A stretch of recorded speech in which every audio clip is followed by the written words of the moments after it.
I'm Sherry Gelnack, and I'm a new member of the NCRO Insurance Committee. And today I'd like to welcome all of you for joining in. Lynn Leach, who's a registered nurse with Angela Hospice, and she's a hospice care nurse. And at Angela, she's the patient access manager, well-versed in dementia, and she's going to share some information today that may be useful and provide you with a better understanding of the signs and symptoms of dementia and care needs for family members diagnosed with dementia. The webinar is going to expected to last about 40 minutes. After Lynn's through with her presentation, she will have a period of time for questions and answers. And that's it for me. Lynn, take it away. Thank you. Good morning, everyone. Welcome to the presentation on dementia. I wanted to start out with a poem about dementia. So I need to put my glasses on. I think everybody can understand that. And this is a poem that was on the Alzheimer's organization website, and it's titled A Poem About My Wife. It was written by a man named Phil about his wife Beverly, who was diagnosed with mixed dementia in 2013 and was placed in a residential care 2 years later. Cared for wonderfully there. She remains happy and content. Phil's poem is a powerful account of how dementia has changed both their lives. The poem is titled A Poem About My Wife by Phil Sharman. Where have you gone? Why did you leave? You could not tell me. I watched you leaving. In your mind, always with me. In my mind, you slipping away. Little things, forgotten skills, confusing words. Once you dressed yourself, used a knife and a fork, then dignity slipped away. Once we slept together, then you slept by day and I worried by night. You walked into town alone, enjoying your independence, but friends found you and returned you. We planned to tour the world, each able to play our part. Now those dreams are gone, others your family now. Many share your condition, some care for you as I wish I could. When I visit, your face lights up, but words do not come. Your eyes ask how I am, your touch compassionate, your lips still passionate. We sit together, words from me, smiles from you, cruel dementia, stealing your memories, but leaving mine. I thought those words were very powerful when I was preparing for this presentation. Dementia robs us of our loved ones. Dementia can affect all of us, and we want to know what it is really. So dementia and Alzheimer's can be confused. So what is it really? So many symptoms due to many illnesses. Dementia includes cognitive impairment, communication and memory difficulties. There is no cure for dementia. Meds and therapy may slow the progression of the disease. It really depends on the person and how they react to medications. And a neurologist can walk you through those types of treatments. So a huge question that always comes up is Alzheimer's the same as dementia? Often they are used interchangeably, and they are not the same. Dementia describes symptoms, so like forgetfulness, confusion, and there are many types of dementia, and Alzheimer's is actually one form of dementia. And as you can see on the screen, you see a normal brain. Right here is the activity of a normal brain, and this is activity in Alzheimer's disease. And the same over here, which is a depiction of what a brain looks like when you're looking at it, let's say in an autopsy. That may sound morbid, so sorry. But there are 3 stages of dementia. So there are mild, moderate, and then severe, which is late. This often the stage is based on the symptoms that you see in your loved ones. And they can come on quickly. They can come on in a very slow progression. It really depends on the person, and every person's journey with dementia is very different. There are different scales for rating dementia, and you can find these scales on by just looking them up on a website. There's lots of materials, lots of websites out there. Alzheimer's organization is one. There are several websites to get great information on, or in a library, books, and so forth. One of the ones that the FAST functional assessment stage test is the FAST scale here. This to me is really easy to understand for most people when you're looking at your loved one or a friend who you think there may be something going on with them memory-wise, but you're not really sure. So stage 1 is no difficulty. So basically no dementia. Stage 2, complaints of forgetting location of objects. So we all misplace our keys sometimes. I know I misplace my keys and my cell phone all the time. Don't be alarmed if you're doing it just daily, but if it becomes, a habit where you're always losing objects, then your loved one might say, are you feeling well? Just ask the person. They might not even know that they're forgetting objects at that point. So really, this is an assessment from people who are around you, who are in your home, who you may work with. Stage 3, so if you're still working, your coworkers may notice some things in your day-to-day activity, and you're somewhat reluctant to travel. You're not really wanting to go to new places, not really experiencing any new journey or anything like that. And if you're not working, which I understand most of you are retired, this would be observed by your close family and friends. Stage 4, you have a less ability to perform complex tasks like planning a party.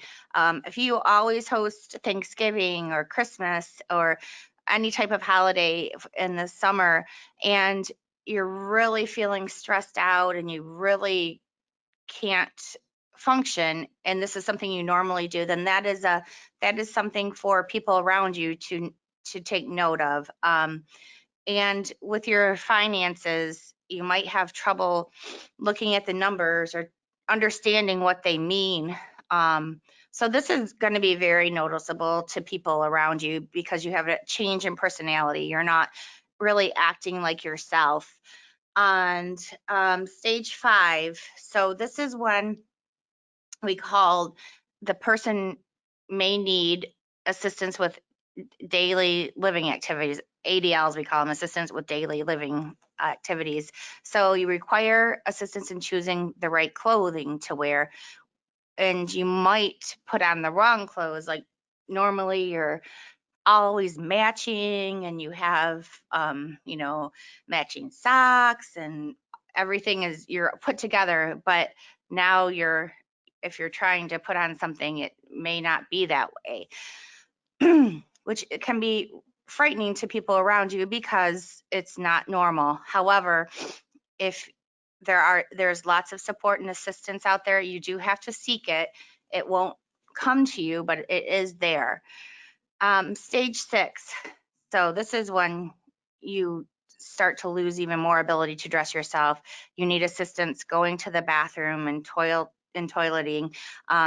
This is really difficult for people that are experiencing symptoms of dementia. This is a loss of independence. This is like when we lose our ability to drive because it's not safe. This is also very hard on people, and people with dementia symptoms can sometimes get angry about this because you're losing your independence. And as caregivers for people, that's very, you have to have patience and just keep repeating to yourself, this is not the person. They just need me to stand here and wait till they're ready. So each stage 6 has 2 subcategories, or actually more than 2, as you can see. One is stage 6A. So like I said, putting clothing on properly. Stage 6B, so not able to bathe properly, fear of bathing. So here, this is a very important step, these 2, B and C, because people can't handle how to wipe properly. They forget to flush the toilet. And when people forget to wipe properly, they can develop urinary tract infections because they're not cleaning that perineal, that groin area properly. And this is something that, especially if the person's always been very private about going to the bathroom and so forth, this is really difficult for them to let somebody help them. However, if urinary tract infections or infections aren't caught, some of you may know people that have really serious infections called sepsis. They can really cause lots of problems and unfortunately cause death. I have a good friend whose mother-in-law was 65 and had a urinary tract infection and it wasn't caught, and that's what ended up taking her life, and she was a dementia patient. So 6D is urinary incontinence. So this means you don't know when you have to go to the bathroom and you have to wear briefs and so forth. And the 6E is stool incontinence, where you're the same thing. You don't know when you're going to have a bowel movement, and this is where the person would always be wearing a brief.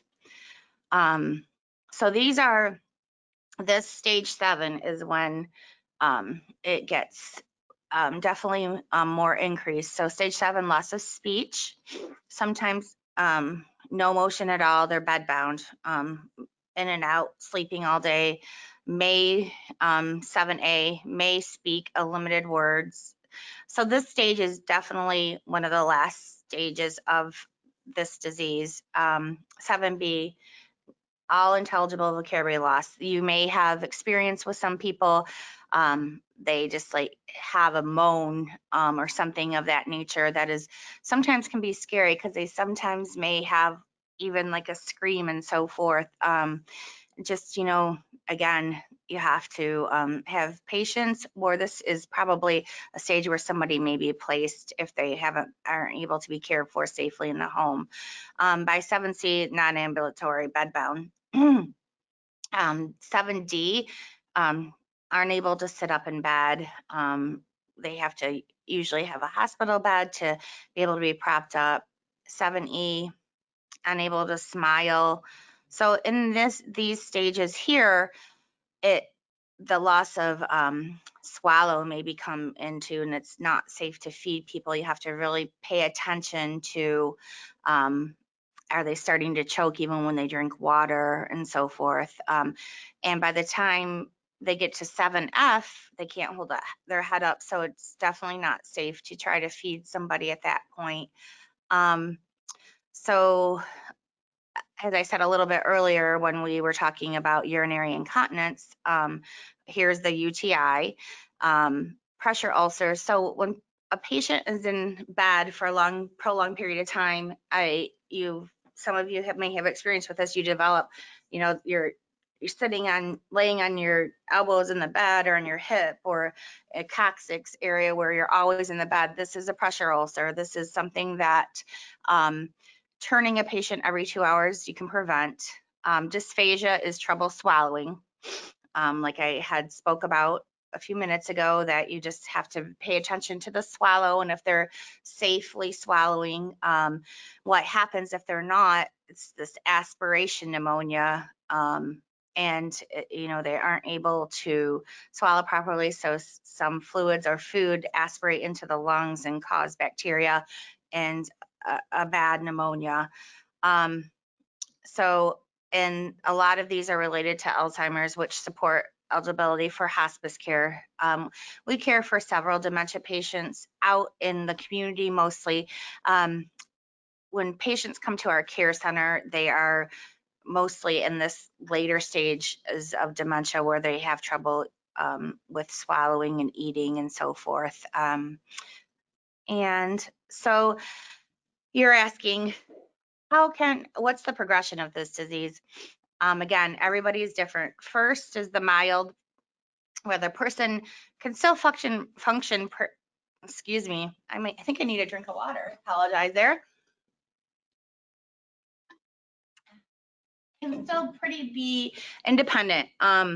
Sometimes the person who actually has it is, just has the symptoms. People are like, oh, they're just having a bad day. And, we all have bad days. And as we get older, we forget things. And, I'm in that above 50 range barely now. And my kids are always like, Mom, you can't remember anything. And I'm like, all right. So I guess that's just part of aging in some respects. However, when it's repeated day in and day out, like they can't find the car keys, they forget important dates.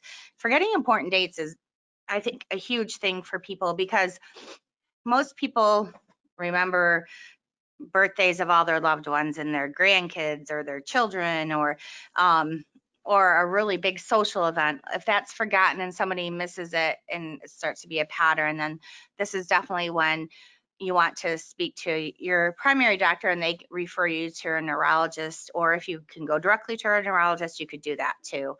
The moderate stage of dementia is usually the longest. So this is when a person can't really tell you what's going on with them. They're frustrated. They are talking to you but can't remember what they said just a second ago to complete the story. This can go on for a long time, and then their mood changes. If they were, this is a tough area, because if a person was always kind and patient and didn't show any aggression, they could change, and that's part of the dementia.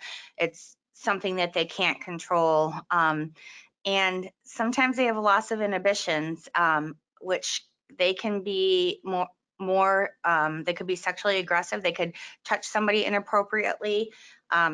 And it's best not to be punitive with that. Just try to redirect somebody when they're actually having a behavior that is not appropriate. Sleep disturbances. So they might sleep all day, be up at night, hoarding, and, like putting things, hiding money or hiding candy or food somewhere unusual, because they don't think they're eating, and they might not be even. Wandering, which wandering can be very dangerous, because if the person isn't being watched 24/7, and you've heard stories of people, I'm going to take my glasses off, I'm sorry, of people wandering out into the street, or, lost. You've seen those pictures on the news. And this is where the incontinence of urine or stool can become present. Some people get paranoid, think people are out to get them, and may become more depressed. And the severe stage is the late stage. Communication is very difficult. Short-term memory may be absent, so they forget what has actually just happened a minute ago.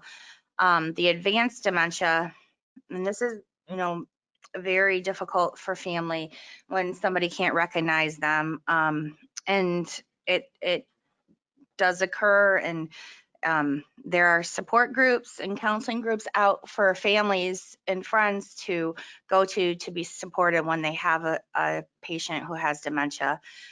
This is when we went through those 7 stages. This is the help with the activities of daily living, all the eating, changing, helping them wipe, so forth. Also may not be able to walk here, might not be able to smile, they can't sit straight, might be wheelchair bound. This stage typically lasts 1 to 3 years.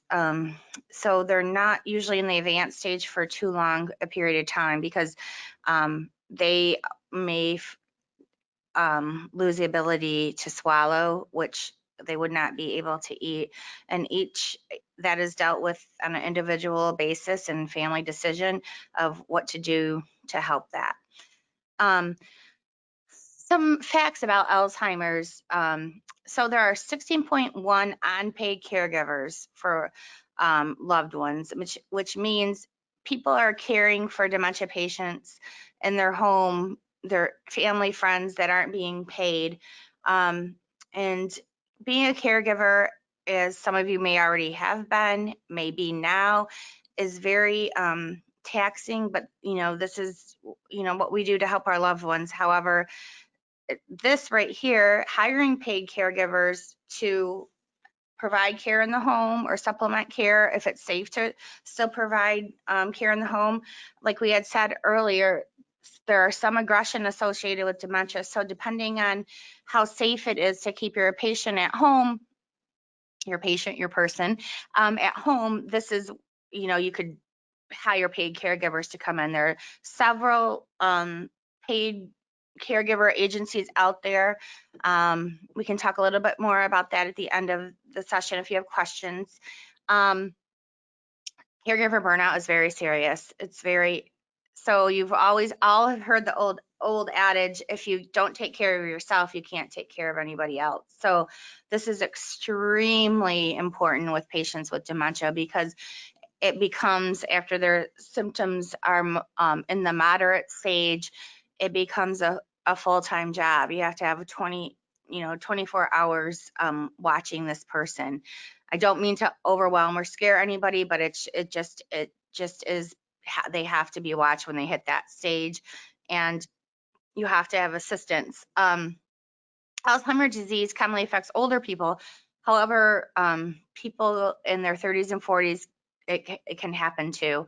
There's been a lot of research out there about different things, about high stress jobs, just a lot of different factors that play into it. They don't really know exactly what causes it. It's still a mystery. They're working on it, and they've made some advances, but we're not there yet. And it does affect more women than men. I attribute to that we're multitaskers and always handling usually the planning and everything, so our brains are working overtime. It affects memory, thinking, and behavior. Although there is no known cure, early diagnosis and treatment can lead to a better quality of life. So the earlier you recognize these and get doctors on board and are in a support group and so forth, it's the best, because then you have support and you know where to find it. That's the best opportunity. And so if you start seeing some of those mild symptoms, watch them, and it's better to go somewhere and get checked, and better to know than not to know. So Alzheimer's, so the types of dementia, which there are several. So Alzheimer's dementia, so 60 to 80% of all cases. So that's a huge amount. Vascular dementia is a 17% of all dementia cases, and it's caused by usually after a stroke or a heart attack. And these memory loss, impaired judgment, loss of motivation. So the stroke is the bleeding in the brain. Lewy body dementia, this is third most common. This one is they have really disturbed sleep patterns, memory loss, hallucinations, mood swings. There's no known treatment, but also a lot of therapies, different therapies to help quality of life. My grandmother had Lewy body dementia she was pretty late in life, probably 85 5-ish it started or so, but she had a lot of hallucinations. She lived in Indiana and my family lives here in Michigan, and she thought my second son was in the bed with her under the covers and that she was suffocating him, which definitely wasn't true, but very sad. So again, with this type of thing, you just redirect and try to find a more calm environment. Frontal temporal lobe dementia. So I don't know if you've ever heard of Pick's disease. It's pretty rare. Lots of behavior and emotional changes, decreased inhibitions, apathy, loss of motivation. They have, I feel like oh no, this is right. So they also have compulsive behaviors and hoarding, and that Pick's disease. Pick's disease is somewhat hard to manage in the home. The cause occurs when the frontal or temporal lobes of the brain are damaged or shrink. There's also dementia caused by Parkinson's. Parkinson's can last quite a long time, and the dementia is usually later in the stages of Parkinson's disease. Another type is Creutzfeldt-Jakob disease, Huntington's disease, and alcoholism may all cause dementia in the later stage too. So these are when the disease of Huntington's disease or alcoholism has progressed and you caused a lot of damage to the liver, and then there's a lot of toxins that back up and so forth. And let's see, the dying process, as we know, no two people experience in the same way. So they start appearing usually 1 to 3 months before death. So we did jump from the types of dementia to dying. So that was kind of a big jump. However, dementia, since there isn't a cure, death is part of it. Person can have dementia for a long period of time. So there's really no way of knowing how long. However, the changes in the person are 1 to 3 months. The dying process usually is about two weeks prior to death. So this is what you might expect in your person. If your person's at home or in a care facility, so 1 to 3 months prior, they might be very nonverbal, and it might be hard to watch because they were always able to carry on a conversation. They sleep a lot more, don't really care if you're visiting or not. So sometimes just sitting with them and holding their hand and listening to music. Music therapy is huge in dementia patients. Whatever music they find soothing. Now you might find, which is interesting, that they may have loved classical music all their life. However, now they like country or rock and roll. And you'll know by just trying different types of music, and you can see the calm come over them. More alert persons may be processing their life. So we all have different life experiences and things that we need to process when we're going through the process of dying. But it's hard to determine what happens in the late stages of dementia because the patients aren't able to tell us. So this is a great opportunity for your loved ones to have visitors in this 1 to 3 months prior to death, to allow for closure with anything that they might not have resolved in their life. It is important to try to help facilitate that. And so 1 to 2 weeks prior to death. So they sleep way more, almost 20, 22 hours a day, sometimes 23, may wake to eat if it's still safe for them to eat. Their appetite is very low, and your loved ones may take a couple bites daily. And this is one of the things that we always teach in hospice. You can offer food, any food, their favorite food. If they refuse, you let them refuse. This is a really hard thing for people to take because you feel like you're starving your patient. However, it's the way the body's processing. They know what they need, and if they don't want to eat, it's unsafe to force feed because one of the risk of aspiration pneumonia. So, and it's very hard for families and friends to see this. Sometimes they love to drink, let them drink as much as they want. And they, like I said before, they might push away their favorite thing and like something different. We're always like, we call it pleasure feedings. Let the patient eat what they would like to eat. So this is the body's way of starting to let go. And perhaps the energy is more spiritual at this time. So what that means is they're processing their life, processing things that happen to them, and just going on a spiritual journey. It's a mind, body, and soul process. This is a great time to prepare, to prepare people, family members, close friends that this patient has declined. And, there's never, we can say, oh, we see that the person's declined. They possibly have 1 to 2 weeks left. There's never an exact science. People surprise us all the time of their will to stay here with us on this earth. If it's somebody they need to see, somebody they need to hear, or they're still going through their spiritual journey. It's amazing, that will and that journey. And then some people, they'll say, I'm ready to go, and they could be gone that day. It's amazing. And so this is one thing they show more confusion. They might say strange things.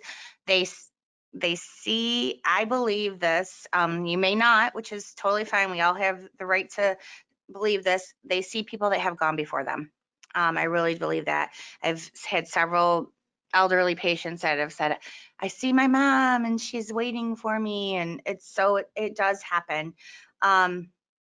So some people believe that they have 1 foot here on earth and 1 foot in another world, if you believe in heaven or what you believe in. But I do believe that. Excuse me, I'm going to take another drink.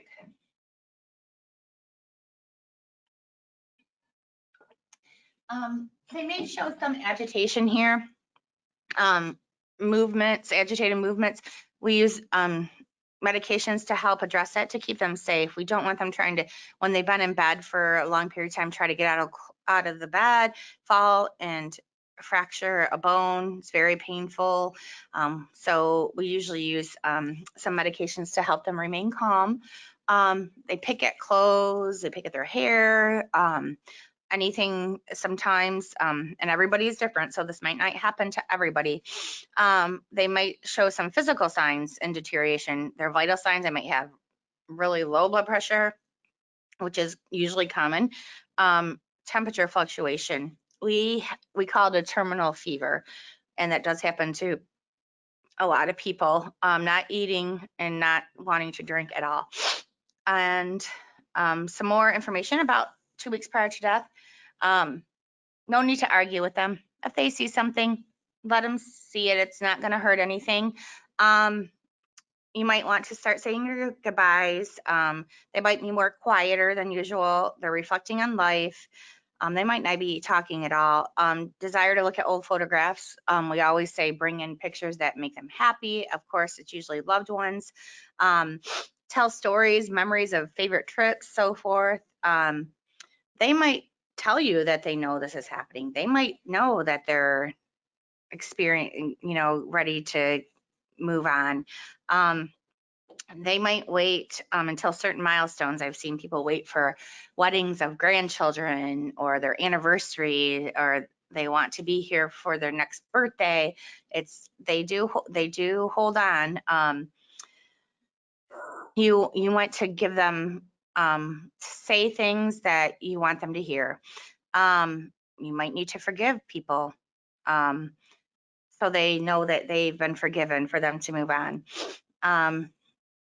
Let them know you'll miss them and you'll be okay.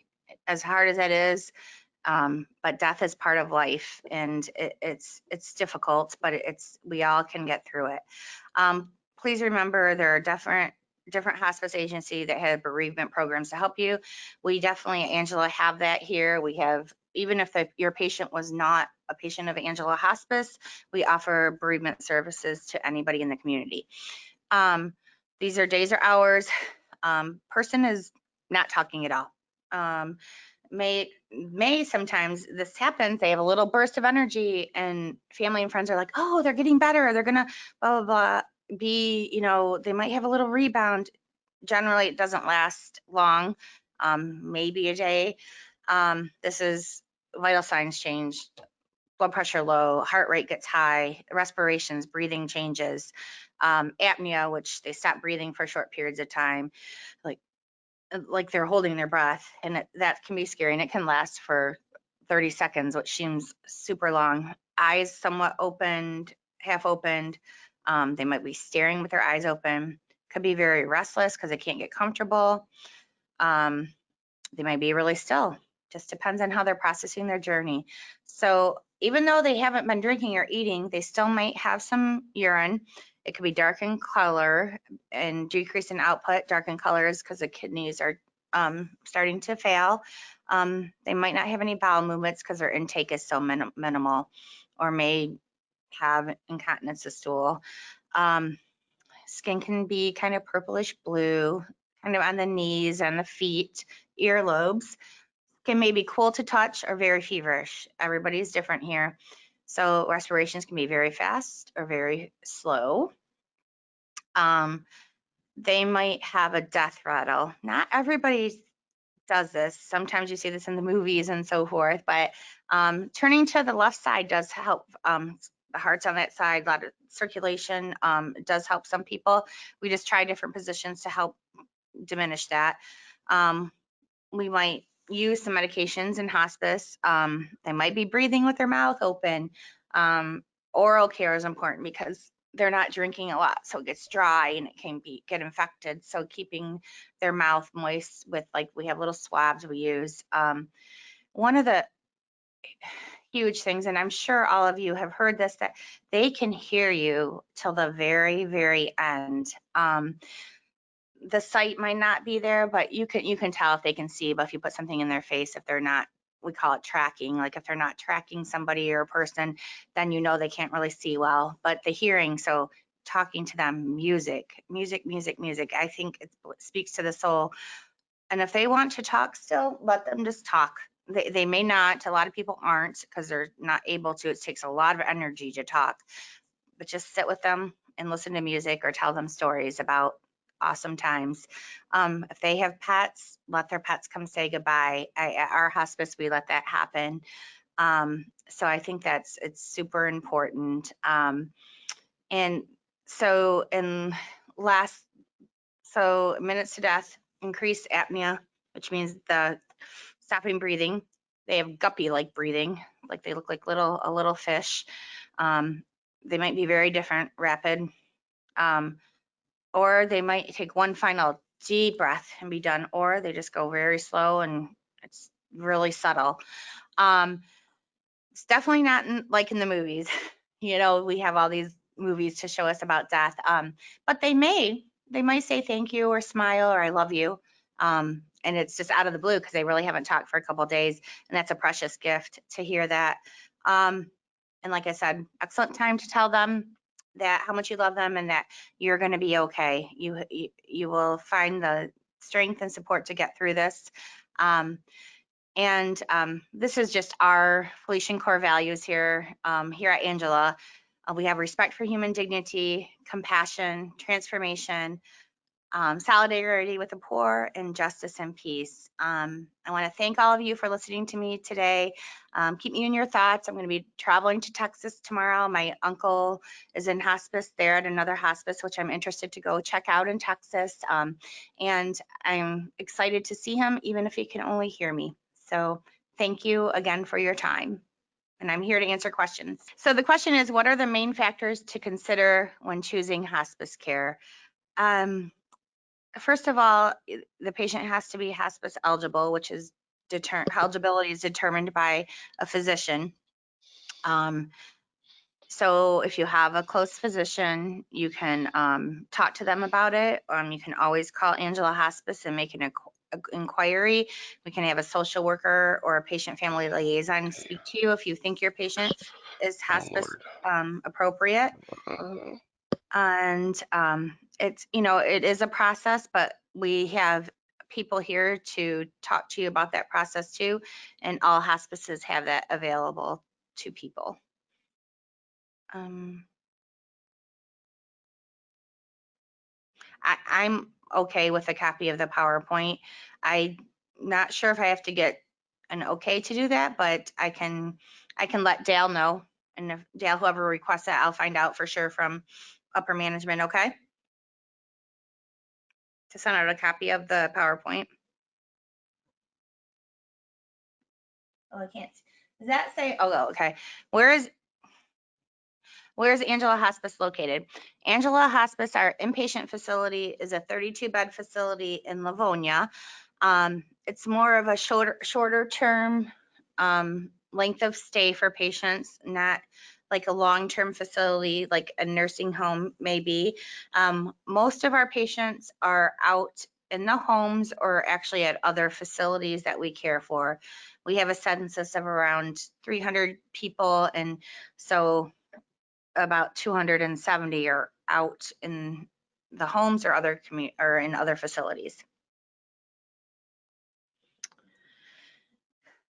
So what percent of people have severe dementia? I don't have that statistic. However, once you're diagnosed with dementia, it will progress to severe dementia at some point. And that length of time just depends on the progression of the disease, which they can't really accurately determine, unfortunately.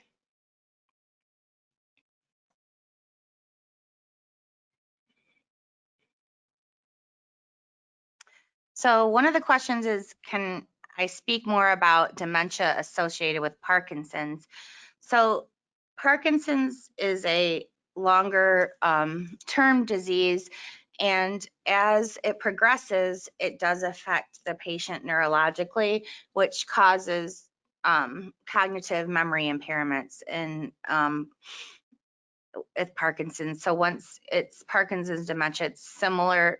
You'll start seeing more decline in memory and so forth with Parkinson's. It's most Parkinson's patients do develop it, but in the later stage of Parkinson's disease. How is it different from than Alzheimer's? So Alzheimer's is the symptom is one of the dementia or a type of dementia. So as we talked about the different types of dementia, it's because the Parkinson's dementia is caused from the Parkinson's progression, where the Alzheimer's is more like we showed the picture of the brain in the beginning of the presentation. It's deterioration of the brain matter, and as Parkinson's progresses, then a dementia can develop. I don't know if all patients in Parkinson's get that or not, but a lot of them do. How do the different hospice how do hospice organizations differ? Some are nonprofit, some are for profit. Angela Hospice is nonprofit. All Medicare covers hospice services in the home. When a patient needs to be placed in a facility, then there's always room and board fees associated with that.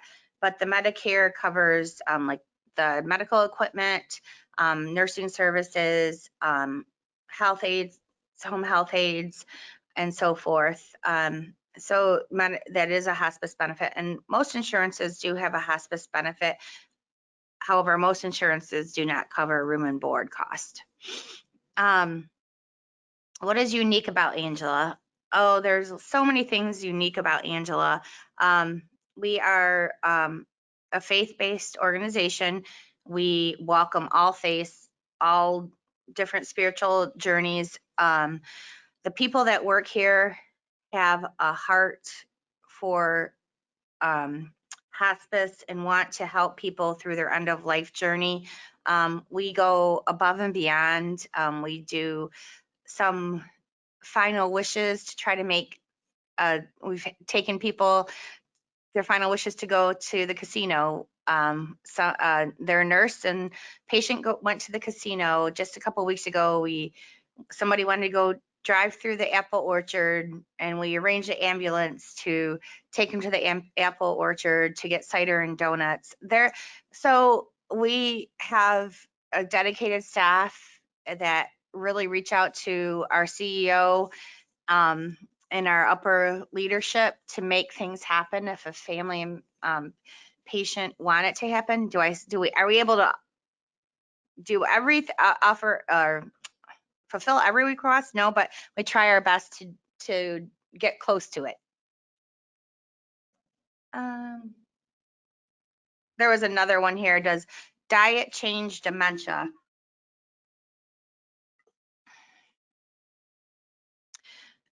So I'm thinking what you're asking is if you have a diet, will it improve the dementia symptoms?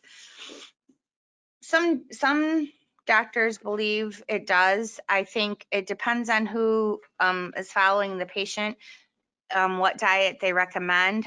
This might be tough to do with a dementia patient because they may just want to have what they want to have, and I guess it's just depends on how it's presented if it's going to work for them. Question, or a three-part question. Excuse me. Is there a way to decide if the dementia symptoms are permanent or if they can be reversed or at least stabilized? Okay. So as far as I know, still research supports that once a patient's diagnosed with dementia, it cannot be reversed. Can it be stabilized? That early detection and early treatment of it can, I believe, keep somebody in a mild stage, possibly longer. And it's, like I said, it's not curable. However, at this point, that could change. I mean, they are making headway, but early recognition and early diagnosis is really important. And I think, each person is unique, so you have to find what works for them as far as keeping them safe and trying to give the best quality of life for them and for you as a caregiver. It's really important. Yeah, okay. Is a CT, a CAT scan, or a MRI recommended for deciding if the condition is progressive, like Alzheimer's, or some kind of single brain event? So each neurologist, they usually start with a CAT scan, and then they look at the findings from the CAT scan, and then they order MRI you can look at it, the diagnostics more clearer there. And usually it's the symptoms that diagnose Alzheimer's. The neurologist would be able to walk you through that. I know a lot about dementia, but I'm not a doctor, so I can answer, that they would do a CAT scan firstly and then proceed to MRI if they thought it was necessary. And CAT scans and MRIs are also used to determine when will there be a cure for progressive dementia like Alzheimer's. I hope soon. I have heard some talk that there are some findings about, I don't know if it was a medication or some type of, I heard it, but I didn't really research it, but they are working on it. So are pharmaceutical companies motivated to understand how to improve memory of the damaged brain? That question is it's hard to say if they're motivated. I know, there are definitely scientists and research doctors out there that are, looking for cures and how to help improve memory of the brain. There are a lot of resources online in the Alzheimer's organization. There's also, if you look up dementia, a lot of ways to there, like therapy, like I said, music is huge. There is a huge therapy for dementia patients. There is a lot of like hand-eye coordination type therapies you can do. But there's lots of information online of what to use with that. I highly suggest, if you have a person who has dementia, reach out to a support group and reach out to your doctor, neurologist, and, ask for materials to find ways to help memory. The brain in dementia generally does not heal. So, but like I said, early detection is important. How to prevent decline in normal thinking? Well, our bodies degenerate as we age. So there is degeneration, no matter if we want to face it or not. We're all going to have all our organs degenerate. We all know that there's different types of exercise to stimulate your brain. So you can listen to music, you can do puzzles, you can read things that are not always normal to you. To just trying new things is also a huge way to help decline in memory. Do researchers with government grants compete with each other, or do they collaborate to speed up understanding how to fix the dementias?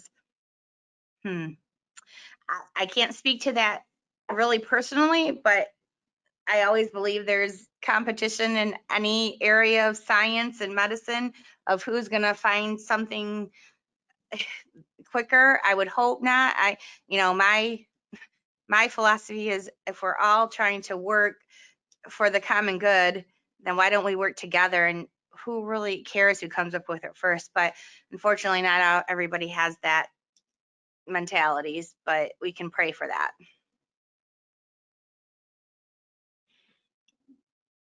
Does exercise reduce symptoms of dementia? I mean, walking is such a good therapy for everybody. Does it reduce symptoms? It might. I don't know what the research says about exercise. I think getting out in nature is really important if you like that type of thing, or if you like to ride a bike indoors and watch TV. But I do think like a lot of overstimulation of TV and so forth, when a patient does have some dementia symptoms, is really not the way to go. It's more of a calm environment. And if they love to watch TV and that's what they'd like to do, then that's what they do. But I think the less stimulation is best.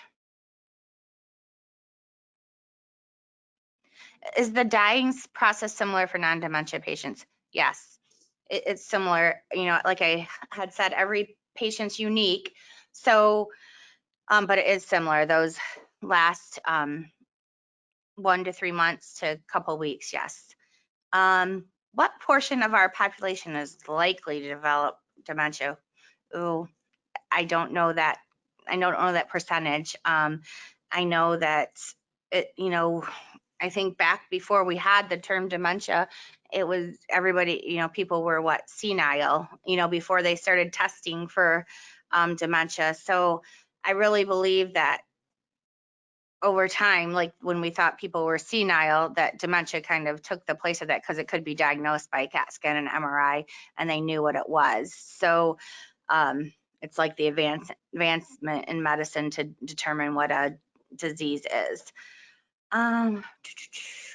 Is dementia ever considered a cause of death? Yes, it is considered a cause of death. Some people they don't end up having any other, what we call comorbidities, other disease processes. So yes, we use that. Okay, as our nation counts more and more aging with decline in cognition and diagnosed dementia squeezes the pool of caregiver services, family must take up the slack. Concern for the safety of the loved one, how can all the new family caregivers get a sanity break away for personal time? So once a patient is considered, a dementia patient is considered hospice eligible, and the caregiver is caring for the patient in home, we do have what we call respite days, and they can be provided in other facilities or at Angela Hospice. And it's like a 5-night respite stay for patients or to come and the family to go do what they, to regroup, to rejuvenate. I don't know, there are paid caregivers. There's also like sitters too. There are people that don't work for companies that, you can find on, there's a lot of people that do caregiving that don't work for companies in the home too, but there is respite stay. That's what we call it in hospice. And it is provided to people that are hospice on hospice services.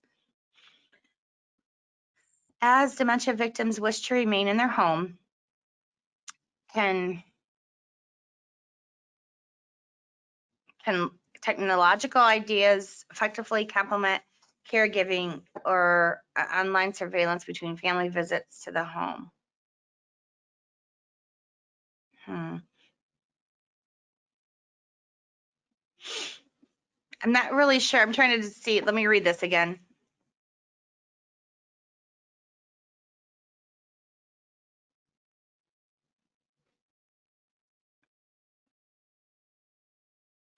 So I think what you're asking is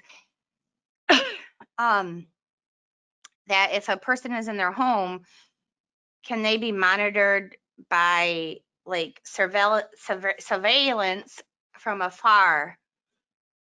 I mean, to me, that's really not a safe way to care for somebody. But I mean, if they are not, if they haven't been unsafe and you like have the stove turned off and things that can cause harm that may cause, a fire in the home or wandering. But I mean, it just depends on the person if that is a safe thing. So I mean, if the privacy settings are set up just for a family to view, yes.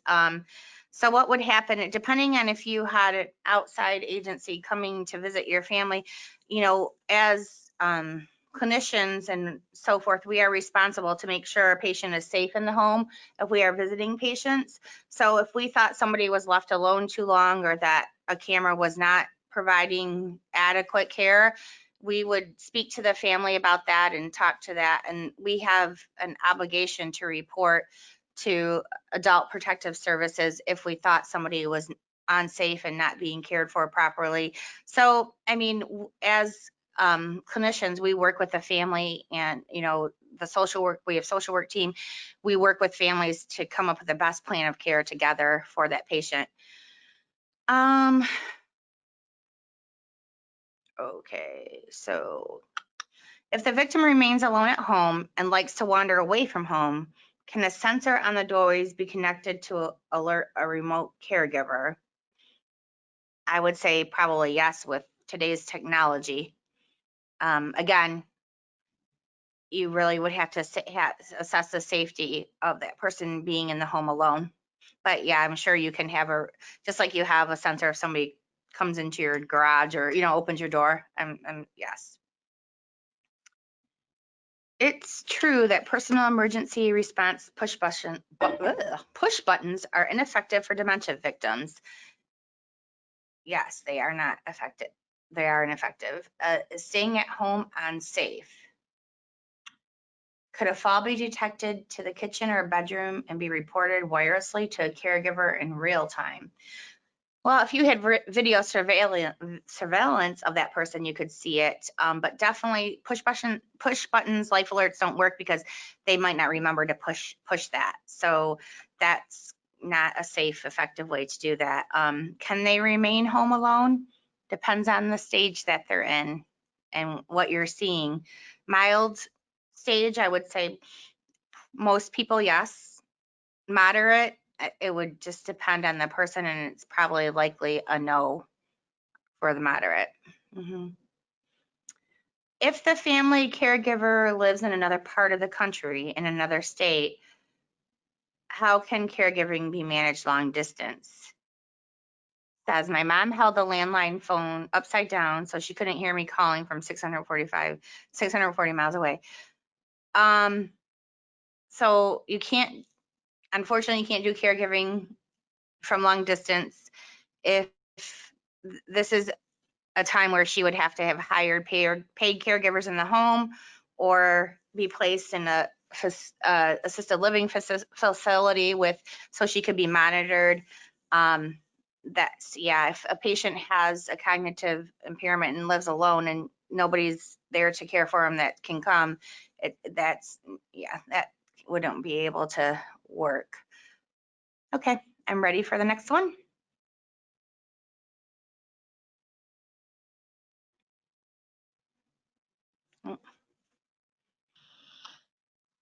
If a person enters a nursing home and runs out of money, is a nursing home obligated to accept Medicaid and keep the patient in the facility? Great question. Most, not all, most nursing homes do accept Medicaid or have Medicaid beds. I don't know what the regulations are for a facility about Medicaid as far as how many beds they have. Usually it's kind of a number of beds, but I don't know. I don't know if it's a regulation. I'm sorry. I can find that out for you for every facility to accept Medicaid. I can get that answer for you though and send it back to Dale so you can no. If the lonesome dementia victim can prepare meals and practice competent hygiene, what future signals are used to suggest a threshold has been reached? Anticipated assisted living, moving, selling the home. So if they're still able to prepare meals and do hygiene, so then you would look for a decline in those areas. Decline of not being able to perform normal skills like cooking and so forth. And cooking is a huge safety concern because you're dealing with something that could cause a fire. You just have to monitor that person to see if there is, and sometimes unfortunately if they live alone and they still seem competent, they may fall or there may be an accident that does happen. So it's hard because it can, a progression to the next kind of stage could happen overnight. It just depends on the person. It can be a slow progression or it can speed up.